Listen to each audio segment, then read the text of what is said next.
मला असं वाटतं मूळ आपल्याला पाळणं महत्त्वाचं आहे। आज सगळे लोक ह्या यात्रेत गड्ड्यात सामील होतात आणि आज योगायोग असा आहे की आज हुतात्मा दिन पण आहे आणि 4 हुतात्म्यांना आता मी श्रद्धांजली काही थोड्या वेळात वाहणारच आहोत। ते 4 हुतात्म्यांनी कधी जातपात धर्म पाळली नाही, सोलापूरनी ह्या देशाने कधी ते पाळलं नाही आहे। सगळेजण तल्लीन होतात, अक्षता सोहळा असेल, पूजा असेल आणि आज त्याच्यातच आपण एके प्रकारे कुठेतरी मला असं वाटतं देव आपल्याला नेहमी संदेश देत असतो की सगळेजण एक होऊन मला साजरं करा, पण आपणच कुठेतरी विभागणी करत असतो। ह्या गोष्टीची खंत वाटते, पण जणू आज आपण सगळ्यांना मी मनापासून संक्रांतीच्या शुभेच्छा देते आणि तिळगुळ घ्या, गोड गोड बोला, पण मनातून पण आणि ओठावर पण तेच येणं गरजेचं आहे। सगळ्यांना मनापासून अक्षता सोहळा आणि संक्रांतीच्या राज्यात वेगवेगळे प्रश्न आहेत, काय मागितलं?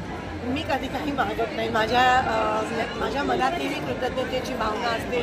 सिद्धरामेश्वर आमच्या गावाचा देव आहे, सोलापूर शहराचा देव आहे आणि त्यांनी खूप भरभरून सोलापूरला पाणी द्यावं, सोलापूरचे शेतकरी जे आहेत त्यांना पीक विमा वेळेवर मिळावा, भरभरीतीचं आयुष्य सिद्धरामेश्वरा तू आम्हा सगळ्यांना आमच्या लोकांना दे अशी मी देवाच्या चरणी प्रार्थना करते। कायदा सुव्यवस्थेबद्दल राज्यात अनेक प्रश्न निर्माण होत आहेत, खूप अनेक प्रश्न निर्माण झाले आहेत। पोलिसांना कुठेतरी पोलिसांवर खूप मोठ्या प्रमाणात दबाव दिसून येतोय।